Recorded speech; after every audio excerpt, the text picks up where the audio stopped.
It's a get out of jail free card. That's what menopause is.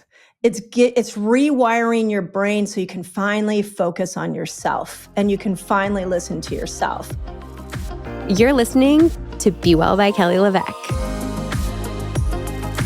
Mindy Pelz is a New York Times bestselling author, a visionary and educator, and a trailblazer in women's health. She's had bestselling books including Fast Like a Girl, The Menopause Reset, Eat Like a Girl, and her upcoming book, Age Like a Girl, redefines what it means to grow older as a woman. Rooted in the latest science, it's rich in her personal story, and it challenges outdated narratives about menopause and aging, offering instead a roadmap of awakening. She shows women how to use the neurochemical shifts of midlife as a launch pad for purpose, leadership, and bold reinvention. Let's jump in and figure out exactly how to do that. Mindy, it is so good to have you on the podcast. Congratulations on this book, Age Like a Girl. I am so excited for my community and audience to dive into this because it's written to really understand menopause and maximize the benefits of living your best life in it and reframing it. Like, you call it an evolutionary upgrade. And I thought that's amazing. So many people are dreading it or they're scared of it and they didn't talk about it and it was taboo. And you're like, let's just pull back the curtains and look at this and understand it and be the best version of ourselves in it. So Thank you for taking the time to write this book and for joining me today. I'm super excited. Yeah, you got it. You got it, Kelly. Though what's fun for me is hearing your interpretation of the book, because that's exactly what I was trying to do. Is I got really depressed looking at the way the menopause conversation was unfolding in our culture, and there was so much fear and so much bitching and moaning about it. And I really wanted to look in and at what was actually happening, because there's so many similarities across the board to all women, regardless of socioeconomic status or lifestyle choices. And I just was trying to get this bigger picture of what the purpose of menopause is and how do we feel empowered in it. And so it's fun for me to hear your interpretation, because sounds like you got that from the book. I think that's why your content has always resonated with me. I think you do a really good job of, I played soccer my whole life, and I just was always motivated by my coaches and my trainers and my teammates that were like, just head down, let's go for it.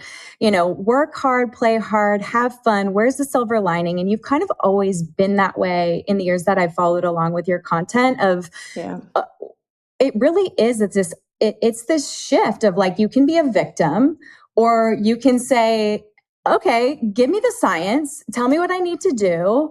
And being a girl isn't going to stop me, no matter what it is, from fasting to aging. And how can I be the best version of myself in this? And also, I think our attitude and energy really, that is a filter in which we see our life. And you've always had a great filter. It's like rose-colored glasses. And it's coming through in this book. And so I'd love to uncover and dive into the nitty-gritty details here, but you call it an evolutionary upgrade. Can you explain what you mean by that? Yeah. What's happening? Yeah. So what's really interesting is, let me kind of go back to my clinical practice about 10 years ago. I started to see a trend with women in their mid 40s to late 40s. And the trend looked like this, where women would, behind a closed door, would say to me, on paper, everything in my life is amazing. My husband's amazing. My kids are amazing. My house is incredible. I have everything you could ever want, and I want to kill myself. Mm-hmm. And I'm depressed, and nothing brings me joy.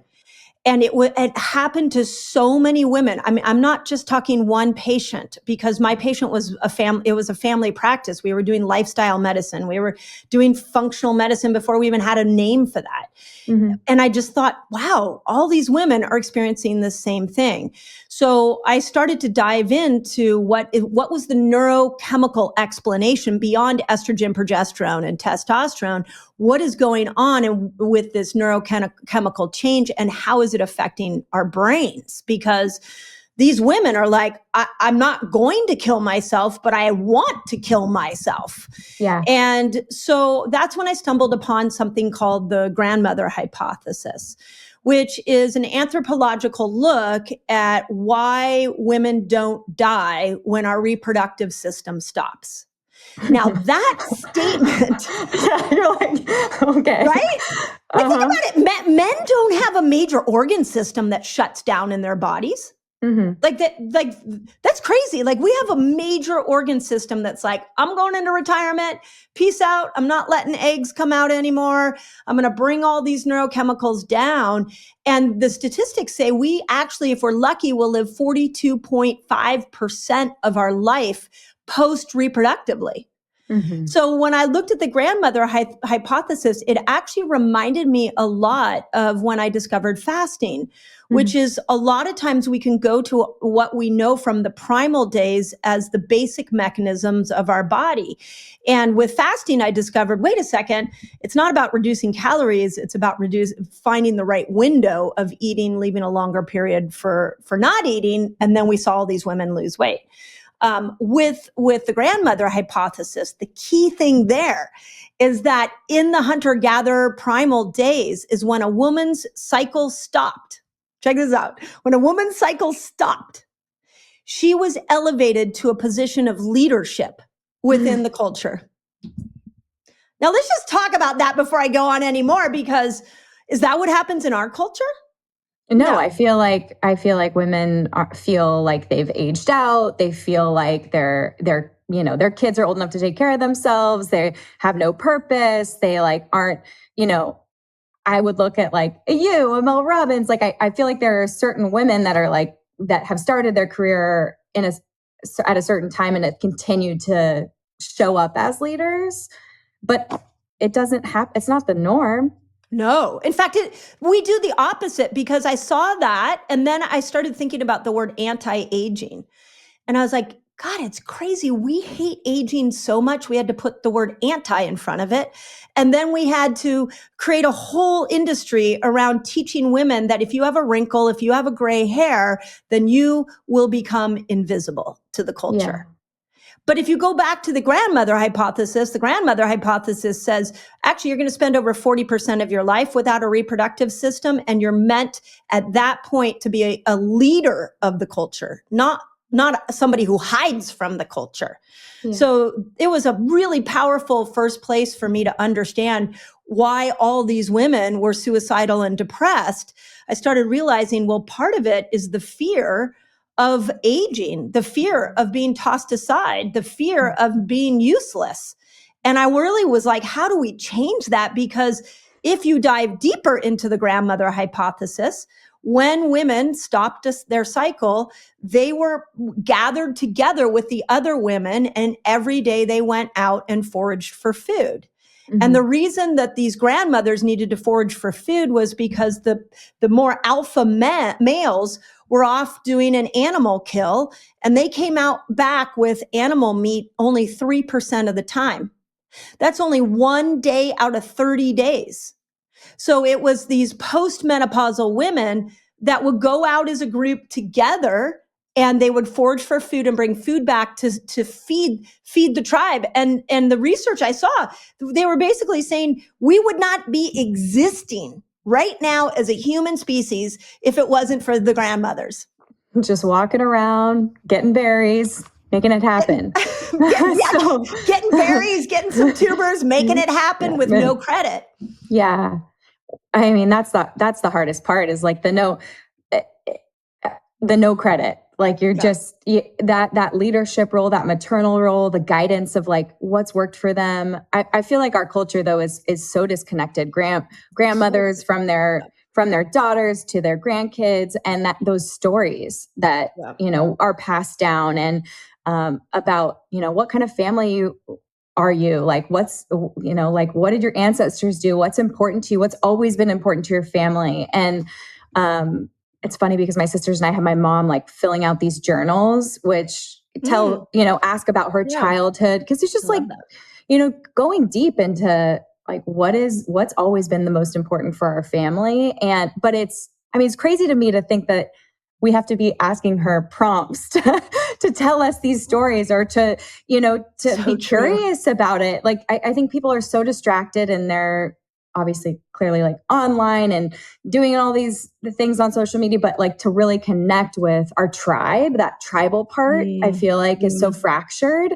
And it's when we need the grandmother wisdom too. Like, especially as moms, you see moms in the postpartum phase, or even women in perimenopausal phase. Like, so for me, we talked about it before the show started. I'm 42 years old. I read your book. I'm tuning into all the newest menopausal research that's coming out. It's exciting to me that we're getting access to this rich content. And I want to learn more, and I want to be prepared. And outside of estrogen, testosterone, and progesterone, you talk about not only does estrogen decline, but this girl gang of brain chemicals show up. Dopamine, serotonin, GABA, oxytocin, BDNF, like the miracle grow for neurons. How are these shifting in our body, and how can I be prepared for those as I head towards menopause? Yeah, it's such a powerful question. And after I discovered the grandmother hypothesis, I came across a study that showed when estrogen goes away during menopause, so the possibility of all the neurochemicals you just mentioned can go away as well. And that was the moment I was like, well, this is why all my patients want to kill themselves. We're not just losing a couple of sex hormones. We're losing over like 15 neurochemicals are in jeopardy here. Neurochemicals that kept us buoyant and kept us happy and kept us going.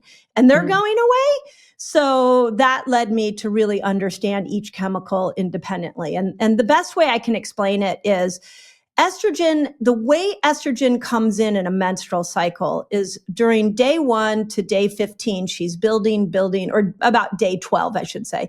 She's building. Somewhere in ovulation, day 10 to day 15, she will peak. She will hit the highest she will ever hit. And then an egg is released. So in order to release an egg, and this is really interesting, think this through with me. In order to release an egg, estrogen has to peak. But our bodies are built for reproduction, whether you want to have a kid or not. If you live in a female body, it's one of its primary instincts is to reproduce. 2 days before estrogen peaks, oxytocin comes in. She's one of the members of the girl gang. Well, isn't that brilliant to keep our species going? All of a sudden, the love bonding hormone comes in to make us want to procreate. Then 2 days after estrogen peaks, melatonin comes in.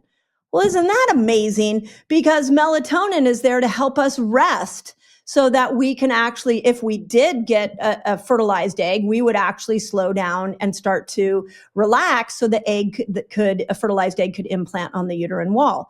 So we don't really control our moods.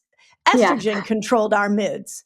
And when estrogen leaves, so does the girl gang. And this is one of the things I saw in these women in my practice is a lot of them were ex-athletes that, I was a collegiate tennis player, and I too experienced this in my late 40s where all of a sudden I didn't want to work out anymore. And I was like, what? Like, this is my drug of choice. It's always been my drug of choice. Why don't I want to go work out? I also started noticing that like I had ADHD all day long and I wasn't motivated to put in a 10, 12-hour workday like I did in my early 40s and late 30s. So you start seeing these members of the girl gang become vulnerable. And so the deeper I thought about it, the more I was like, but wait, we can bring all these members of the girl gang back. We can bring dopamine back from a place in our lifestyle of bringing in more novelty. Dopamine loves novelty. So how do we mix up routines? How do we learn new things? Serotonin. Serotonin's the member of the girl gang that just makes us feel good. And when estrogen's gone, serotonin goes. Well, guess what? We came equipped with receptor sites in our eyes for serotonin. So when we go out in the middle of the day without our sunglasses on and we let the sunlight hit our eyes, our brilliant eyes turn that into serotonin. And then I looked at things like oxytocin, and I started looking at really popular trends right now. It sounds silly to call this a trend, but the gray divorce. 70% of divorces after 40 are initiated by women. And so I started to go, wait a second, what's happening with oxytocin? Well, it turns out that when estrogen leaves, oxytocin goes with her. And all of a sudden, we feel like we are disconnected from everybody around us. So this girl gang became a really important guiding light to say, how do we use our lifestyle to bring these members back? This is not an issue of you got the wrong doctor with the wrong dose of HRT. That's a separate conversation. This is a conversation of if you are suffering, there are things you can do in your lifestyle that are easy and fun, like walking in the sun or trying a new activity that will bring these neurochemicals back for free and make you feel better. My new amino acid supplements come in flavorless and lemon water, and they're flying off the shelves, and here's why. I have meticulously sourced these vegan fermented essential amino acids from Japan. I am so proud of this being made the Be Well way, with maximum quality and minimum ingredients. My flavorless is simply those vegan fermented essential amino acids from Japan. Our lemon water contains minimal ingredients of only organic lemon powder, organic citric acid, and organic monk fruit. No natural flavors, no artificial flavors, no artificial sweeteners, no emulsifiers, no additives. This is simply that nutrition targeted for your goals. If you want to give my Be Well protein or aminos a try, or restock it if you're already loving it, take advantage of my gift for podcast listeners. Code PODCAST10 is going to get you $10 off just for being a listener. Write it down and shop with me after you listen. I choose Function because it's the only health platform that gives me data most people never get and the insights to start doing something about it. Inside Function, you get access to test over 160 lab tests annually, from hormones to toxins to markers of heart health, inflammation, and stress. For an additional fee, you can also access MRI and chest CT scans, all tracked in one secure place over time. It's nearly a 360 view to better see what's happening in your body. And that's why top health leaders like Dr. Mark Hyman, Dr. Andrew Huberman, and Dr. Jeremy London are all behind Function. Now, when it comes to gifting, I love to give the gift of health, not just stuff. So if you want to give someone something truly meaningful this year, give them clarity. This is a place where you can track everything in one place. And for the person who has everything, this is the one gift they'll actually use. So this is why I'm gifting Function this year. This is a gift I'm giving to people I care the most about. Because most gifts fade, this one helps loved ones stay healthy and track their health over time. So whether you're gifting a membership or buying it for yourself, you can own your health for $365 a year. That's $1 a day. Learn more and join using my link. Visit www.functionhealth.com/BeWell by Kelly and use the code BeWell100 for a $25 credit towards your membership. The divorce piece is super interesting in that it's initiated by so many women around, their mid to late 40s. And as they, are moving through this major hormonal shift, what advice do you have for women in that stage who, I'm thinking about my life right now where I am cycling. My husband and I have had 3 kids in 7 years, and we are running from sport to sport. We're like 2 ships in the night sometimes. And we're like, yes, okay, well, when the kids sleep more, then we'll take more vacations together. We'll go to dinner more. But right now it's like all about the kids. And it's like, it actually takes a lot of work to have special time with him. And we have to focus on sitting down and connecting and putting phones away and, whatever the case may be without kids screaming at us. So, but I do worry okay, well, what happens? It's going to be a blink of an eye 5-10 years from now, and my kid's 17 years old and jumping in a car and driving away. And how do you keep that dopamine flowing in your marriage when estrogen takes, oxytocin, dopamine out the door? What are we doing? Such a good question. It's funny because when we became empty nesters, I was like, what's going on? This house is empty. I'm left just chatting with you. I don't have anybody else to talk to. And then you realize oh my God, there was this buffer between me and my husband. And that buffer was kids and distractions around sports and all of that. And I remember going to a friend who's a relationship therapist. And I was like, what do you do with this phase of marriage? And she said, well, what was your empty nest plan? I'm like, my empty nest plan? I can tell you my kid plan. I didn't know I was supposed to have an empty nest plan. So you're super smart to be like thinking about that. And here's my advice. This is something that my husband and I came up with that is really working well. Is we decided to look at, and we've been married for 30 years. And congratulations. Thank you. We have decided to chunk our marriage into 3 sections. The marriage before we had kids, we called marriage 1.0. It was a very different marriage as most people experience. The marriage with kids was marriage 2.0. And then we started when we realized after the kids left the house was we needed to create marriage 3.0. And so just knowing that we were creating something different, now we brought dopamine in because it's a different experience. And it even got down to, I still to this day will say, I know I used to do it that way. I don't want to do it that way anymore. Like one of my big things when the kids left the house is everybody would land at the dinner table at 7 and 8 o'clock at night. Yeah. And I was like, after the kids left, I'm like, I hate eating and going to bed right afterwards. I would like to eat at 5 o'clock at night. And so we started renegotiating when dinner would be served. Yeah. Another really interesting trick that if you have the resources to do this, I recommend everybody do it. Staying in the house where the kids were in the family home can really pull on your heartstrings. And so that's how we ended up moving to LA. I was like, we got to get out of here and go somewhere new. And so going to a new house actually really reinvigorated us because we had new grocery stores and we had new food and we had new restaurants and we had new friends. So I do think in marriage 3.0, you come back to each other, but not in the way of marriage 1.0 or 2.0. You're redefining the marriage and looking for what lights you up in that phase. Well, look at that, like a full city change. Talk about dopamine. You're like, this is all novel. And I know.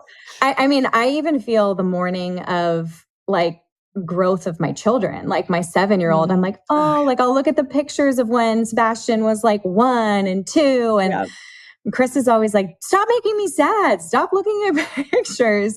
And I don't want to do that when my kids leave. I don't want to build resentment around like, I didn't have enough time with them or I worked too hard or like, I can't, like resentment kills all intimacy. And like, really you can't do that.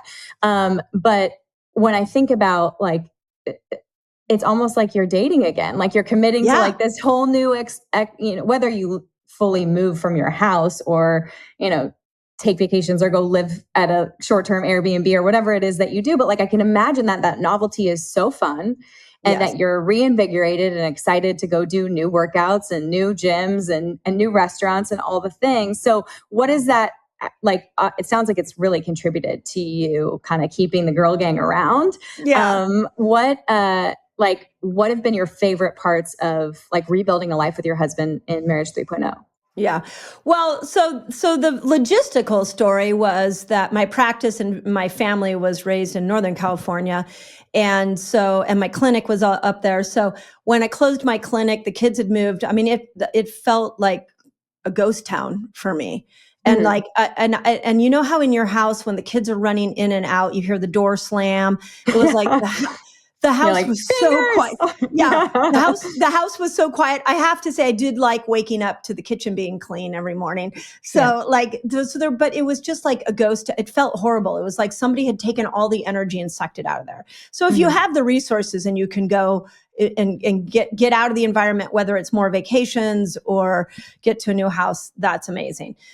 We ended up then going back to LA where I grew up. And that was really fun because we met in LA. And so we did feel like we were dating again in the beginning. It was like, oh, remember when we went here? Remember when we did that? So I do think there is some rekindling of what you did before kids. And that really is necessary. The other thing we did that we just didn't plan on doing this, it just naturally happened, is when the second child left the house, we both were like, oh my God, like that was a lot. Like it was almost like, okay, we're done now with the hardest part of parenting. And so we spent a lot of time like decompressing and talking about the experience of parenting. Like, do you remember when we did this? Oh my God, do you remember the weekends you had to take Paxton to soccer and I took Bodhi to vaulting? And like, oh my God, that was so hard. Because I think when you're in the thick of it, like where you are right now, it's not helpful to realize how hard it is because you're just like, put your head down and go. But because we were the two people that had been through it, it was like we needed to have a conversation about the last 20 years. Like, how was that car wreck? Let's talk about it. That's right. Exactly. Can we talk about that thing we did together for the last 20 years? Yeah. So the first couple of months was really, that might have been one of my favorite times. We would stay up late at night. And sometimes it was really like personal, you know. My husband would say like, you didn't back me up here and you didn't do that there. But it was really necessary to sort of move on to the next phase. We sort of had to close that chapter of really intense parenting by talking about how it worked for us and what we were experiencing, because I so resonate with what you're saying of you're just trying to get through the day. And, you know, I love the idea of date nights, but, you know, we would go out on date nights and fall asleep on each other. And like, you know, you just didn't have a perspective. So once the kids physically leave the house, having the conversation of what was that like for you? How are you doing? That was really, really helpful. Yeah. It's interesting because you talk about the butterflying yourself in your book. And I'd love for you to dive even deeper into that.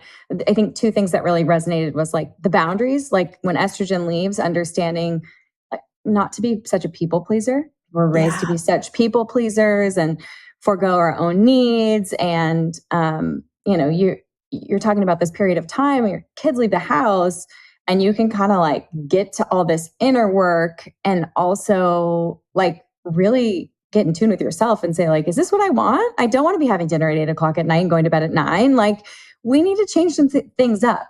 So can we talk about like how estrogen leaving and how those things are kind of work synergistically together and are important in this phase of life? Yeah, it's such a great question. So there's two things to know about estrogen is when estrogen came in when you were a teenager and you started having a period, you started having what we call a cross-referenced brain, where you were able, this is the superpower of women, we have a thicker corpus callosum that connects our right and left hemispheres and makes it so that we can bring our creative, emotional side mixed with our logical goal-setting mind. We can bring those together in almost any task we do. Like the multitask thing is like seriously true. But estrogen ignited that. Plus, estrogen brought all these neurochemicals. So when estrogen leaves, all of a sudden that relational brain changes and you have more of a lateralized brain where you go into a place where you can work from your right hemisphere or you can work from your left hemisphere. And you can focus on a task without having to worry about anybody else's feelings. Or you can sit on the couch with your bestie and go into really deep conversations. We're not bringing both hemispheres anymore. That's the beauty of menopause. It rewires the brain. Now, the second part is this oxytocin connection. So a female brain has more oxytocin receptor sites in our amygdala. So we actually have the ability to access a different stress response that men don't access. And it's called tend and befriend. So men typically go to fight or flight, and we typically go to tend and befriend. And what that looks like is you're having a bad day and you call your bestie up and you're like, I got to tell you what happened. What you're doing is you're connecting to your best friend and soothing your stress response because you're bathing your amygdala, the fear center of the brain, with oxytocin. Now, when you go through menopause, what happens is oxytocin goes away. And you now have these very individual brains where you're not thinking about everybody else's feelings anymore. So it's literally not neurochemically sticky for you to please everybody. You don't get off on it anymore. It doesn't give you a high. Yeah. And this is freeing. This is the part that I want women to understand. There's all this stuff, and I'm sure you've seen the We Do Not Care Club. And this woman who just got so agitated, she picked up her phone and was like, I got to tell the world that I don't care anymore now that I've gone through perimenopause and menopause. Yeah. When I saw her do her first video, I was like, that's it. You were not designed to care. And that is beautiful. Your brain changes. So all of a sudden you're focused on yourself more and you're not turning around and pleasing everybody else so that they turn around and go, oh, Kelly, you're amazing. That you don't care. You want to hear yourself say you're amazing. Yeah. And that change really is liberation, but it's confusing if you are super mom. And all of a sudden people are like, you're such an amazing mom. I don't know how you work and how you take care of your kids, and you get your self-worth from those words of affirmation. Yeah. All external. Yeah. All external. Or you're really beautiful and you're a size 2 and everybody's like, you're so thin and you're so beautiful.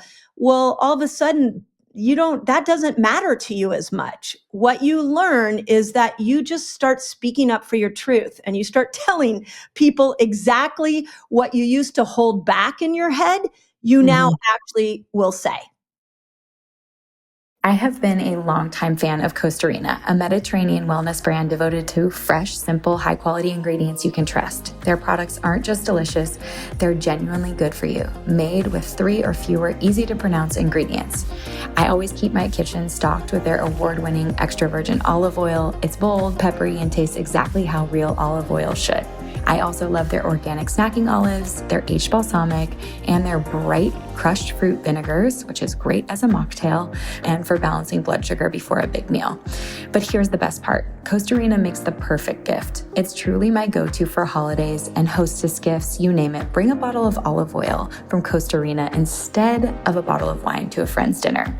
And this year, they've made gifting even easier with 5 stunning holiday gift sets beautifully packaged in Mediterranean-inspired boxes. No wrapping required.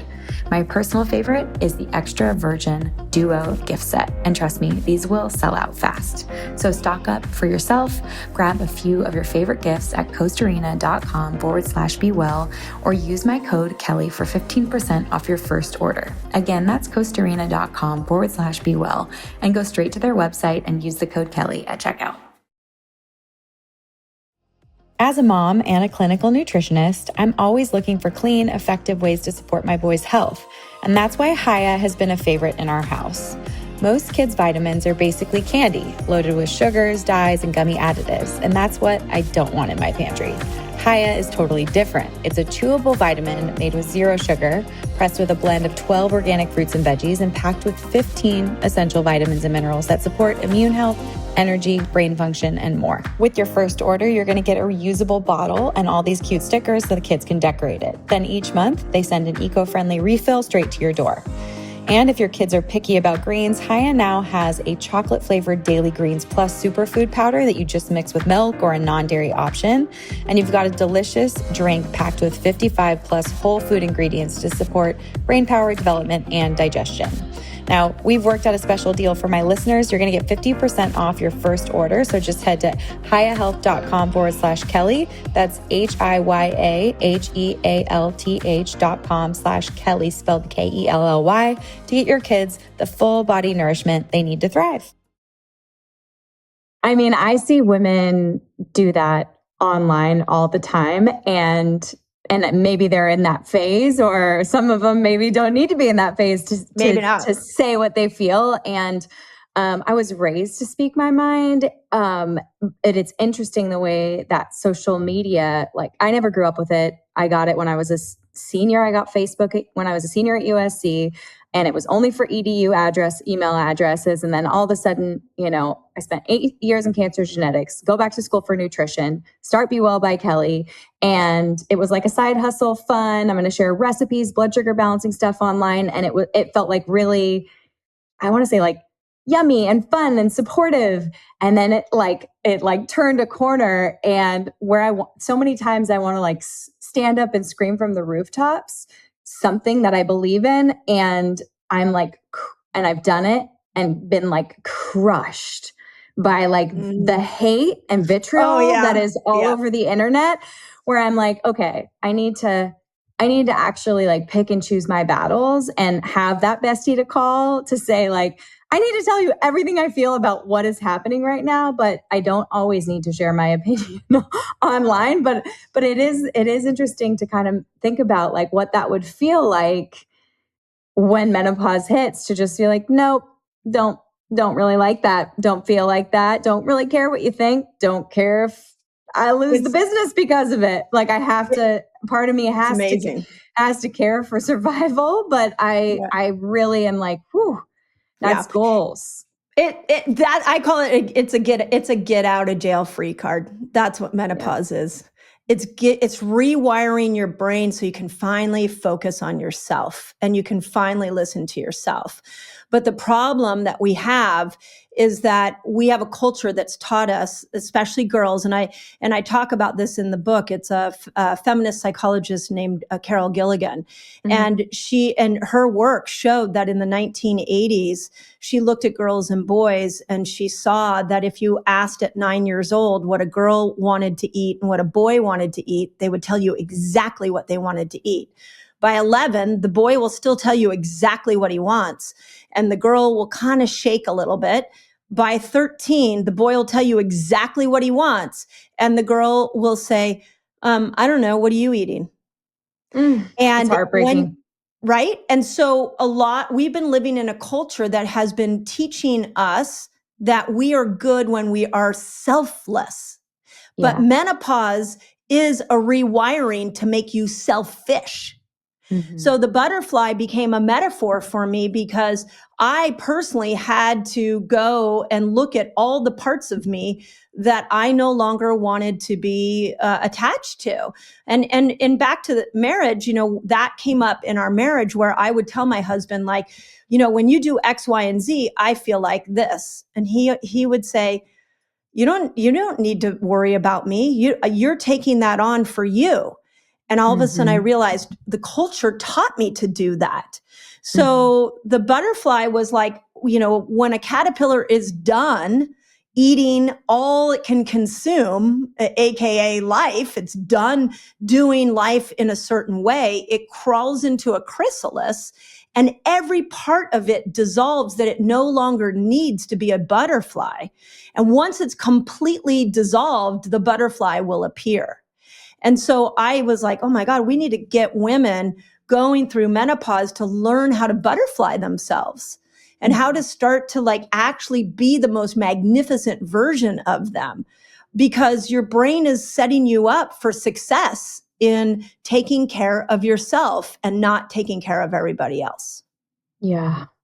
Yeah. And it honestly, like when you start taking care of yourself, you show up for everybody else so much better. Oh yeah. I loved that you took that on in like the second half of your book, of all the practical tools that women can use to take care of themselves: food, fasting, sleep, movement, mindset, all the things. If you could give yourself advice, or me advice, be my mentor, because you talk about a postmenopausal mentor. Love to be. What would you focus on for this transition being the best it could be? Like, can we go through the food and the fasting? Are you still, can we, and I want to uncover this because you're a huge fasting fan. Like, are you still a huge fasting fan? Talk to me about all the things lifestyle to maximize. This is going to fit really well into your work, because I think if there was one thing we could do to smooth the ride of menopause for every woman, is at 40, she should understand one number on her blood work, and that's hemoglobin A1C. All right. A1C, for people who don't know, is the metabolic measurement of what your glucose and insulin system is doing for 90 days. When that number is high, it's telling you two things: that that insulin can't connect to glucose and get it into the cell. So those glucose molecules are swimming in your system and they're gumming up your red blood cells. Your red blood cells' job is to deliver oxygen to your tissues. So now you're not only have all this extra glucose, but you're not getting oxygen to your tissues. So one of the things that I really see in like my YouTube channel, I have an online membership group, is that women hate the menopausal belly weight. And I'm not saying that we should love it, but we should look at it as a sign that you are not as efficient at using glucose. So let's start by understanding A1C. Second thing, and this was after many conversations with Lisa Mosconi, who wrote The Menopause Brain, is we talked about how the brain becomes less efficient at using glucose as we go through menopause. And so I said to her, well, if it can't use glucose, it should probably use the other fuel source, a ketone. Ketones, yeah. Take some beta hydroxybutyrate. Let's do this. So you'll love this, Kelly. I said to her, I was like, okay, so then we should teach everybody how to fast, and they should use ketones because ketones can supercharge the mitochondria and the neurons in the brain. Have you done any research on ketones? And she was like, yeah, that's really interesting. I probably should research that. And one of the things that came out of that, out of watching her book come out, sometimes I wonder if some of these people are bought by big pharma, because all she did with that book is talk about the importance of taking estrogen replacement. And I've witnessed in my community that you can give me a brain fogged, depressed, highly irritable woman, and I could teach her to fast and how to get her body making ketones within 3 days. And her whole mindset, her whole brain, her whole attitude turns around. So if there was one thing that every woman in her 40s should do, is learn how to make ketones, because it will bring your brain back online. And the other thing that I recently, and I wish I had put this in the book, but I'm still obsessed on the topic. Yeah. I saw in a study that ketones also stimulate every single member of the girl gang. Does not surprise me. I feel amazing on a ketogenic diet. Yep. I feel like, I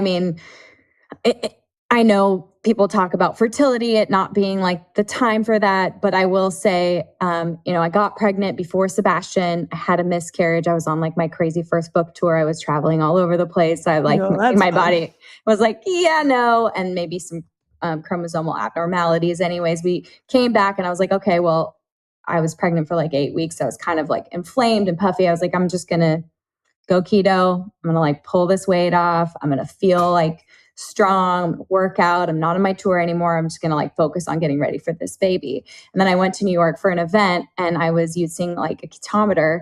And all of a sudden I would never get above like 2 millimolars. And all of a sudden I was like, what is happening? Why is my body producing so many ketones? And I was like, oh my gosh, I need to get a pregnancy test, because my body was using so much energy. It was like producing so many ketones to sustain my pregnancy. And I ended up not being ketogenic for my pregnancy, but it was like the first key of, hey, your body is producing burning so much fat and producing so many ketones. I was thinking because of I didn't know your educational background in cancer genetics. Is that what you said? Yeah. If you think about, way back when you studied at USC, the ketogenic diet was originally a diet that was brought forth for patients who were struggling with cancer. And then we went in the biohacking world, got it. And all of a sudden everybody was doing it for performance. And then somewhere in the last 5 years, it feels like people have soured on the ketogenic diet. And I think it was because we looked at the ketogenic diet as carb restriction. I don't look at the ketogenic diet as carb restriction. I look at you can make ketones with time restriction. So to answer your question, how do I still feel about fasting? Yeah, I doubled down on fasting for menopausal women because that is going to supercharge your brain. You make a ketone by burning fat, which is great, and it's a fuel source that your body is more efficient at using as you start to age. Yeah. So so yes, I'm like more convinced than ever that women over 40 need to learn even just intermittent fasting. So you're getting a daily dose of ketones because they bring the members of the girl gang back. They're neuroprotective. They stop any kind of decay or degeneration of the neurons. They provide antioxidants to the neuron. So they nourish the neuron. I mean, and they produce GABA, which is a major thing, which calms you. So yeah, it's interesting. It's like somehow we see fads come and go, but we need to bring, the ketogenic diet back in a new light for menopausal women. Yeah. I mean, my experience with it, was like back in the day, Dominic D'Agostino at the Bulletproof Conference in 2013, and like everyone trying to stay in the room and ask more questions. And you're like, this is amazing. Tell me everything. And I really geeked out on it back then, and was speaking at the Epilepsy Foundation and supporting them because, it's a diet intervention for sustained brain energy, which is amazing. So I see all the benefits of it, and I can see like moving towards menopause and having that insulin resistance creep and, blood sugar go up, A1C go up, belly fat kind of happen, more cytokines, that inflammatory storm kind of happening in the body, the insulin resistance getting worse, it feeling like you're kind of at a dead end, and not having that flexibility, that fasting is and would be a phenomenal tool. So when you say carbs aren't the enemy, but time restriction can be of benefit, can you walk me through a day working with one of your community members in like the menopausal phase of getting the benefit of those ketones and like what day in the life would look like? Yeah. So we want to break menopause into let's just say 3 sections. There's perimenopause, which usually they're saying starts at like your late 30s now, but it definitely, I would say early 40s. There's the menopausal transition, which I feel like we need to talk more about as a culture because it's the year you go without a period, which can be sometimes the hardest because that means the hormones are the lowest. And then you have postmenopause. So if you have a cycle, I still believe you need to fast according to your cycle, which means that you don't fast the week before your period. And that's a lot of perimenopausal women. So I just want to say that. I think for most women, short fasts, 13 to 15 hours are amazing. The research, some of the greatest research done on women have shown that it can stop the reoccurrence of breast cancer. I don't know if you saw that study years ago that came out that women who had gone through traditional cancer therapy, if they went on the ketogenic diet, as they were going through cancer therapy, because it's protective, neuroprotective, and they continued afterwards, just a 13-hour fast, that they had a 64% less reoccurrence of breast cancer. Wow. So you're not talking a long fast. You're talking 13 to 15 hours for perimenopause and menopausal transition. I think that's just fine, and throw some of the longer fasts in when you want to. Now, when we get to postmenopausal women, this is where I'm stretching it a little bit based off of the research I did for this book. From everything I could see from the lens of our primal friends and the grandmother hypothesis, these grandmothers went out and every day they went on a 7-hour trek. Now think about that. I don't know very many 60-year-olds that are walking for 7 hours every single day. Yeah. And the research I found said they do it in a fasted state. So I started to calculate, well, the sun goes down, they probably had some fire, they could cook food. And I even bounced this off Kristen Hawkes, who actually lived with a tribe that in this modern day still exhibits the grandmother hypothesis, and they're in Tanzania. And she said, yeah, around 6 or 7, they stop eating. They don't go and, grab ice cream at the end. They're not, when they stop eating, they stop eating. So let's say they sleep for 7 hours and then they trek for 7 hours. We're now at 14 hours. And what they were gathering was tubers. Tubers are sweet potatoes and potatoes. You're not going to eat those raw. Yeah, you just can't crunch on a tuber. So I started to put together a picture of thinking it was probably close to between 15 and 17 hours that these postmenopausal women every single day fasted. And then I matched that to what I see in our community, and we've watched millions of women fast. And I will tell you that the two groups of people that fast the best are men and postmenopausal women. And so there's something about not having to deal with those sex hormones that makes you more efficient at fasting. So we started experimenting in our community with the postmenopausal women, and I started having them do more fasts.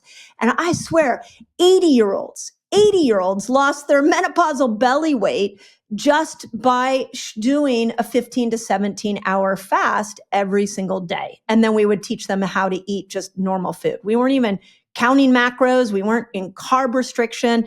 It was like eat normal food and fast somewhere between 15 to 17 hours a day. Do that for a month and report back to us.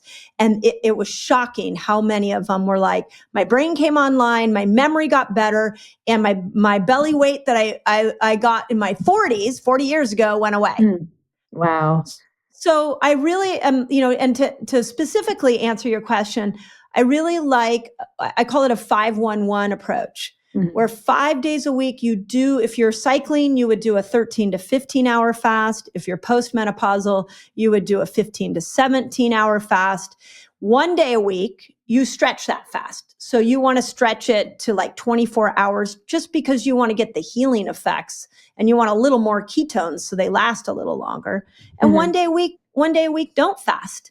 When you look at the behaviors of the grandmothers and the whole hunter-gatherer, I mean, the men would come back 1 day a month with food and a big animal kill, and they would feast for days and days and days. Yeah. And then they would go back into restriction. So one of the challenges with menopause, to go back to your original, comment of women being scared of it, is the only reason to be scared of it is when we get addicted to our modern conveniences. Like, I can sit on the couch and I can have food delivered to my front door without ever getting up. Yeah. I can keep the temperature in my rooms really nice and warm. I have light for everything. And these modern day comforts start to become a problem when you move into those menopausal years. Yeah. I mean, if you're used to eating on a schedule, which it seems most people are, they have the exact schedule in which they eat, and maybe their food is tracked exactly, and their MyFitnessPal and their workout is the same time, or maybe the workout starts to go, there's no challenge to the body. There's no hormesis there. There's no stress, and stress can be good. So when you think about workouts for postmenopausal, perimenopausal cycling moving into menopausal, and those sleep changes that can happen, because those are two big levers, moving your body and holding on to lean muscle mass, and then getting that restorative sleep. Both of those things can be really impacted in this phase. What recommendations do you have there? Yeah. So with working out, this was another thing I saw in my clinic, was all these women in their late 40s that were die-hard workout queens, and they were injuring themselves left and right. So two of the members are kind of bonus members of the girl gang are collagen and creatine. Estrogen helped make collagen and creatine. So when estrogen goes away, you're going to need to bring in collagen and creatine. In the book, I lay out foods, because I always like to give people, things that aren't supplements first, and just make sure you're getting more of the collagen and creatine. Now, I will tell you that most of those foods are animal products. Yeah. So for our plant-based friends, that's a little bit harder. So then you might supplement. You might put a powder, like I do every morning, a collagen scoop in my coffee and a creatine scoop in my coffee, because my body's not making that as well. So you get injured when you try to work out like you did in your 20s and 30s. So even with the supplementing of that, there needs to be a change of of the type of exercise that you do. And so I went back to the primal days and I'm like, what did they do? Well, they walked. So they did a lot of forward movement. I was like I said, I was a competitive tennis player in college. Lateral. So the thought of, a lot of lateral ACL and meniscus surgeries coming your way. Yeah. Well, you were a soccer player. You know that feeling. So and I was used to pushing myself. I think this is the biggest thing. I was used to pushing myself past pain. When I was working out I just was like, okay, keep going. In your 40s and when you go through menopause, don't keep going because pain could be joints that are starting to wear out. So we have all these hip replacements, and frozen shoulder is a really common thing to get as you go through menopause. So you need to stay in tune with your body a little bit more. And then the other thing on exercise that I really recommend is variation. So maybe you walk, maybe you do yoga, maybe you lift heavy weights. I mean, heavy weights are so in vogue right now for menopause. I feel like, can we say something different than just eat protein and lift weights? Like it's a little more complicated than that. So really look at functionality. I remember when my dad, who's 89 right now, had knee surgery. I remember trying to get him out of a chair and he couldn't prop himself up to get out of a chair. And my brain took note of that and was like, you need your triceps to be strong when you are in your 80s to get up off the floor. Yeah. I look at my mom, my 86-year-old mom, who is like, when she walks, she's like wobbly and like looks like she's going to fall over and she's osteoporotic. I was like, you're going to need balance in your 80s, Mindy. Make sure you have balance. And then osteoporosis runs in my family. And so I'm not drugs are always the last go-to for me. And so then I started to dive into rucking. And that's really popular right now because that added weight on your body actually tells your bones to hold on to calcium and phosphorus so that you don't have such a weakening of the bones.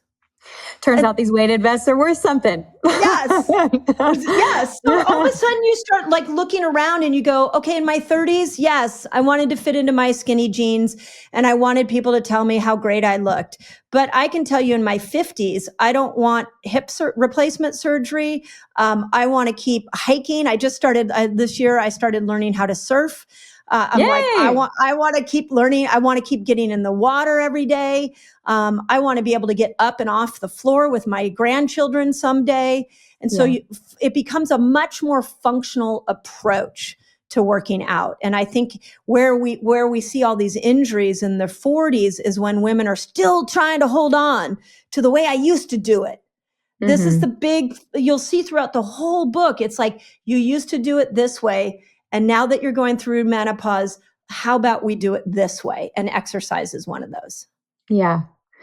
I mean, I think great advice. And also when you think about those hunter-gatherers walking 7 hours. 7 miles. Like, it's just like to be 7 out. hours, to be out hunting and gathering for that long and moving for that long. I feel like it makes sense to say, like, just throw a weighted vest on, go walk for an hour in your neighborhood, come on back. Like it can get them to a place where I think about working with clients, and I'm sure for you, it was your patients. When I think about what everyone's talking about online or whatever, I always go to like, what's sustainable? What are they going to actually do? What can where can I actually get a habit to stick where it's hard, but it's not so hard that they stop doing it and they can get some momentum where they get excited about it. And then they're like, actually, I just have to do my morning walk every day, or I just have to, like take my coffee this way, or I need X, Y, and Z, sunlight in my eyes in the afternoon. Like I don't block my calendar at 2:00, whatever it is, like that is sustainable and repeatable and makes them feel good to the point where they're addicted to it. I'm all for it. So here's what's interesting is if you look at the neurochemical reaction that's happening just from rucking. So let's say you go rucking up a hill, which is really good too. And a lot of the Hadza tribe, which is the tribe in Tanzania that still practices the grandmother hypothesis. They live in very hilly terrain. So they get up and go for 7 hours in this hilly terrain. So, but if you think about it, okay, so you put your vest on, you're now adding extra weight to keep your bones strong. You're going out in the middle of the day without your sunglasses, or maybe it's in the morning without your sunglasses on. And so you're making serotonin. How about you go with your bestie or a friend, and now you've brought oxytocin into it? Or maybe if your friend isn't there, you listen to a podcast so that you're learning something new. And in learning something new, you bring dopamine in and you bring acetylcholine in. And then if you are out walking, doing right foot, left foot, right foot, left foot, you're telling your brain that you're moving away from a threat and you're bringing cortisol down. If you do that in nature, nature brings cortisol down. Plus, if you're near the ocean or in the mountains, you're getting microbes you're breathing in new microbes that are going to refuel your gut that's going to break estrogen down. It's mic drop. Also, sounds like a dream to me when I think about having that time to myself it's like the simple things in life for me nowadays. Like, I'd rather have that than a date night. Be like, babe, can I please have an hour by myself in nature to ruck with a weighted vest and listen to somebody else's podcast? Like, that sounds amazing. Doesn't it? And it is probably one of my favorite things to do when I have personal time outside of like a really amazing yoga class that's heated with good music. So it's probably your favorite because of all the neurochemicals that I just said. Yeah. Like, we instinctively do things, but we don't really. It's like that when I first learned about this tend and befriend response of women and the oxytocin receptor sites, I was like, wow, that is so true for me. When I get stressed, the first thing I want to do is talk it out. And I'm going to go find the safest human that I can just talk it out with. But that's because I didn't realize that was calming my brain. Mm-hmm. And so one of the things that I think becomes this mystery of menopause is that we didn't realize we were neurochemical beings. And then those neurochemicals left and you feel a little raw. Raw is a word I hear a lot of women say, like, my brain is raw. I feel like everybody's hurting my feelings. I feel like I can't even handle any stress. Well, that's because you've got to learn to use these neurochemicals in a new way that it might have been instinctive before. Now you might have to go seek them and go get them. Like, I'm having a bad day. I better go. Maybe I'm going to go take a hike on a new path with a new friend, because now I get even more dopamine out and with a heavier, maybe rucking vest. So the point of that part 2 of this book is it's our lifestyle that becomes the hero of the menopausal moment to bring these neurochemicals back. Oh, and there's your hope again. There's your silver lining. Right. It's like, yes, estrogen took all of these amazing neurochemicals with it when it left and you're no longer cycling. But by the way, all of these lifestyle factors can really bring them back online, and you are in charge of your own destiny. We can feel raw, we can feel hurt, we can feel all those emotions, but we can also throw our weighted vest on and get out for a walk. That's right. And change it in a second. In a second. It's like the brain fog. That's a really big one. Okay, let me start to train you to do a 13-hour fast every day. That's not very hard. I've seen some of the most food addictive people be able to do a 13-hour fast. But then at least we're getting a little bit of a dose of ketones. And ketones will energize those neurons that can no longer take in glucose as a fuel source. Mm-hmm. So I think that's like such an important part of what I wanted to bring forward was you're not a victim to this. Mm-hmm. It's just you didn't get the manual. You didn't get the understanding of when you have certain symptoms that there's lifestyle choices you can make to make those symptoms go away. And I think about 95% of what I recommend in the book is completely free. Yeah, no, it's great. I mean, it's really helpful. And these little tools are just reminders of like, hey, it's not that hard to just get outside, change your mood, call a friend, do what you need to do to kind of get yourself back online. That's right. The one thing for me, and I will say, because I've felt this through raising young children, is that sleep can wreck everything. Oh, yeah. And that's one of the things, like outside of like a drop in libido or any kind of like physical body vaginal dryness or like those kinds of symptoms, the number one thing that I hear is just like night sweats and sleep is a wreck. Like when I think about a wrecked night's sleep and like rolling into podcasts or speaking or, you know, doing something to use my brain, I feel like it's nails on a chalkboard sometimes, you know, like I just pray for sleep. So how does it work if someone is dealing with sleep loss, you know, major night sweats? What recommendations, like, do we roll right into those lifestyle recommendations? How do we get back on track? And what would you recommend personally? Yeah.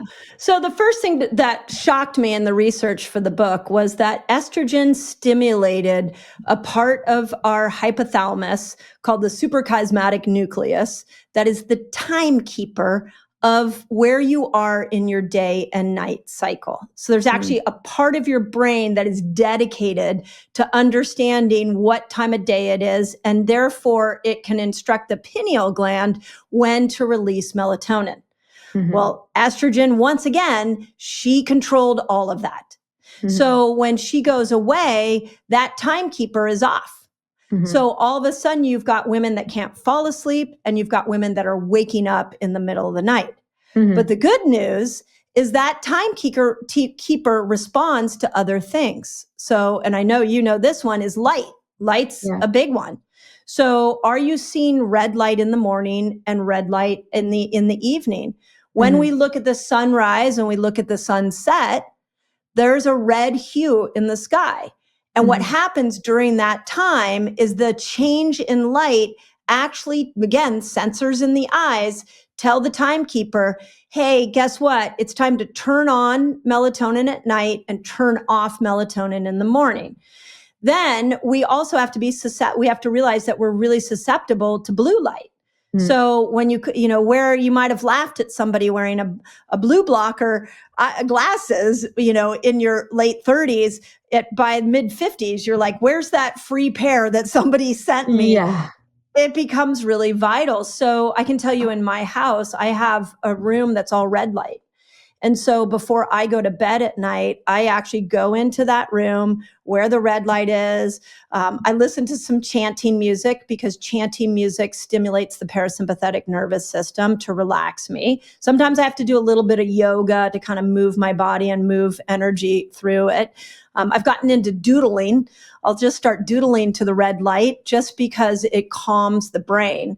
But it's like a period of transition before sleep.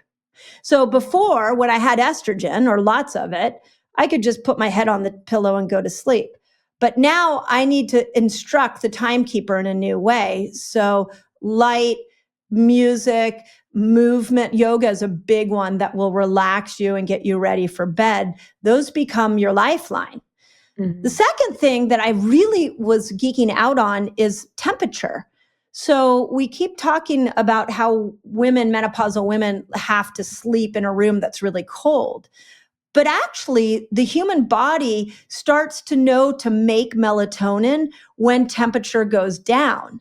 So you need to go into a bedroom that is cold in order for that signal to go to the timekeeper to tell the pineal gland to make melatonin. So, you know, any couples out there where the husband's like, this is freezing in here, it's like, well, that's the only way she can tell her timekeeper to put her to sleep and to go to sleep.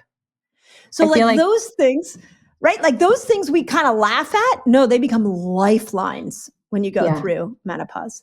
I mean, that makes sense to me because I remember it was either in my first book or my second book writing about like a hot bath. And when you get out of the hot bath and that drop in temperature happens very quickly, like that it's an artificial increase and drop, but it's that drop that triggers that.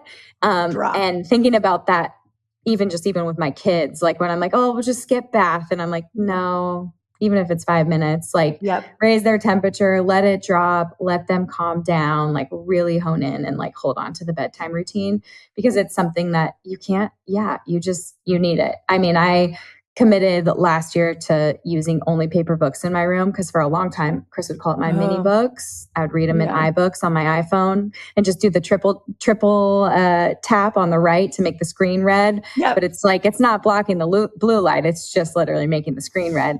And I did get a little book lamp, and I don't get through as many as I used to, because I don't stay up till midnight or 1 a.m. reading them with blue light in the background. But my sleep is way better. And I feel like that like $8 red book light little it's amazing lamp from Amazon was like the best. Yeah. It's interesting. The other thing, and I found some research on this, but I've also sort of watched so many women go through this transition that I feel like it's a very accurate statement. And it ties into the grandmother hypothesis. The grandmothers were not just the food providers, but they were the protectors. Because remember, the men would go off hunting. And so they were protecting the tribe that was there, which makes me believe, and this is what a lot of women witness, is that our nervous systems become highly sensitive. So I was on a Marie Forleo. Do you know Marie Forleo? Yeah, I was on her podcast this morning, and we were talking about how, and she's deep into perimenopause, and we were talking about how environments, the way where we put ourselves, home environments, other people's homes, other loud music at a restaurant, all that starts to become very irritating to you if an environment is loud, if it's cluttered, if it's not calming to the menopausal woman, that can make you feel like you're going crazy. And I think that's by design, because I think our nervous system is meant to be so highly tuned because it needs to wake up at a dime. If a tiger is coming to eat the whole clan, it's the grandmother that's going to save them. So this is one of the things my husband and I talk a lot about. I'm like, I can't go to bed at 8 and have you walk in at 10 because I'm wide awake and now 2 hours for me to go to sleep. So that doesn't work. And you can't, if you're going to be in the bed, you cannot make a noise, because any noise is going to wake me up. And so we eventually started sleeping in separate rooms, because I needed the room cold. I needed it quiet. I needed it light free. I laugh. I have a mask. I have a weighted blanket. I've done a whole ritual beforehand. And as laborious as that sounds, it's quite necessary, because estrogen used to do all that for you. And now she's gone. And so you've got to do it for yourself. Yeah. Well, I love to see you taking this transition like so seriously and taking care of yourself, because I think that is really where you get to have all the benefits of this 42.5% of your life. That's right. And in this phase of like being a leader and showing up for yourself and taking care of yourself, and no more BS, tell it like it is, stop being a people pleaser, but also showing us the way before we get to that stage, that it doesn't have to be taboo. It doesn't have to be miserable. It doesn't, and there are so many lifestyle factors that can bring all these neurochemicals back online to make us feel great. And I think, what was beneficial is not only was it like, I read this book thinking like, okay, I'll get all the stuff I need to know about menopause. And it's like, oh no, these are all the like lifestyle things that I could continue to do right now when I'm like not in my best mood, or like not showing up for my family the way I need to. And it's like these like micro things that, like you said, are, from the majority of them, they cost nothing and can really change the way you interact with your life. Yeah. So you got it. Yeah. It warms my heart that you really got that. Because like I said, it makes me sad a little bit where the menopausal conversation has gone, because we've gone from not talking about it to really saying that the reason you're suffering is because you didn't get the right hormone replacement therapy, or maybe you don't have the right OB. Well, I can tell you, as somebody who's experimented with hormone replacement therapy, like my OB and I, we do blood work every 90 days, which is a lot of time and effort and money to make sure that my HRT is exactly where we want it to be. Mm-hmm. It's exhausting to try to get your hormone replacement where you want it. But these things I'm talking about, this is not exhausting. Go for a walk with a friend. Just make your room a little bit colder. Have a nighttime ritual that calms you. Start dipping into intermittent fasting. These are not complicated, and they're going to continue to sustain you all the way till the end of your life. So the ease of it, once you realize it, hopefully women will get that when they get this book. Oh, they definitely will. I got it, and they will too. Like these are all of the tools that you would want to use whether you're on HRT or not. Exactly. And I think that's the beauty, because I think, for a very long time, you have like the nurses study that scared everyone, like don't ever take hormone replacement therapy. Yeah. It causes cancer, then a full swing all the way back. No, you should be taking hormone replacement therapy. Or you with the right doctor, you're with the wrong doctor. It's like, whoa, let's like just pull it back a minute and say like, what's happening? What happens to our hormones? How long does it take? What can we do to bring some of these things back online to make us feel great? And you do that. So major kudos, Age Like a Girl, available, and you should all go buy it. Thank you. One thing I want to point out on that is that we are not a victim to this experience. And I think that was the biggest thing I wanted to put out there, is as complicated as getting your HRT dialed in may be, you can be doing other things at the same time. And one of the things that happens to a woman when we outsource our health, like think this through for a second. You go to your doctor, you're like, I'm depressed, I'm suicidal, I can't think straight, I'm gaining weight.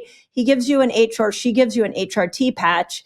You put it on, you're like, oh, okay, I feel so much better. I got the most amazing doctor. And you start to give the doctor all of the credit. Yeah. Or I should say, and let's say you put some HRT on and you're like, okay, I feel a little bit better, but I'm still not doing well. Maybe I should pick up Age Like a Girl and do some of these things that are in this book. And you start changing your behaviors and you start feeling more confident. You feel more empowered because you did that. This is what surfing has done to me. Is like, I'm obsessed with what ocean water does, because all of a sudden I would come home from surfing and my husband would be like, how was it? I was like, I really suck at it. And I have never been happier. Yeah. I don't know what goes on when I get in the water and I try to catch a wave and I come home, I'm a different person. But what it really is I took control of my neurochemical experience. I made a decision to do an activity with a huge neurochemical upside. And I didn't even need a result of being the best surfer in the lineup. Like, I just needed to get in the water and do the activity, and the neurochemical system changed. And that gave me self-pride. And that's what I'm trying to give back to women. Oh, even when I look like a kook in the water, I'm having a great time. Yeah. It is like, I'm so glad that you found surfing. My husband's been a surfer since like he was little, 3rd, 4th, 5th grade with his big brother. And he's teaching our boys. And I did it a little bit in high school and a little bit in college, but not really. And he was like, get back out on the board. And it doesn't matter if you stand up or not. It's just like, it's pushing yourself every time and getting a little bit better every time and having fun when you do it. Yeah. And laughing at yourself, you get tossed around in the water and you just like laugh. It's such joy. So yeah, I totally agree. That's awesome. Yeah. And no phones, flow state, human connection. It's like the greatest. Don't wear an Apple Watch out there. Please don't. Yes. I know. Awesome. Well, Mindy, thank you so much for being here. Thank you for writing the book, Age Like a Girl. Where can people follow along with all of your amazing work? Where can they buy your book? Where can they support you? Well, you can anywhere. You can pretty much where you get books. We do have agelikeagirlbook.com, which has some giveaways and bonuses if you want some freebies. I do always put a plug out for the independent bookstores. We have to keep in mind that they are mom and pop stores and they rely on our dollars. So if you have an independent bookstore, please go get it. Go into the store and get it there. Or you can go to bookshop.org and it'll take you to an independent bookstore to order it from. So I always like to put that out there. But otherwise, it's everywhere. You'll find it everywhere. Awesome. Well, we'll do links to all of that in the show notes, along with your social media, your YouTube channel, and all the good stuff you put out online. Thank you so much for being here. Congrats on your new book. Thank you, Kelly. I appreciate you. Thank you for tuning in to this episode of the Be Well by Kelly LeVeque podcast. If you enjoyed the show, please consider leaving a review in your favorite podcast app and subscribing on Apple Podcasts, Spotify, or YouTube. We're also excited to share that full-length video episodes are now on YouTube and Spotify, so you can watch along as you listen. The best way to support me and the show is by sharing it with your friends and family. Your recommendations make all the difference.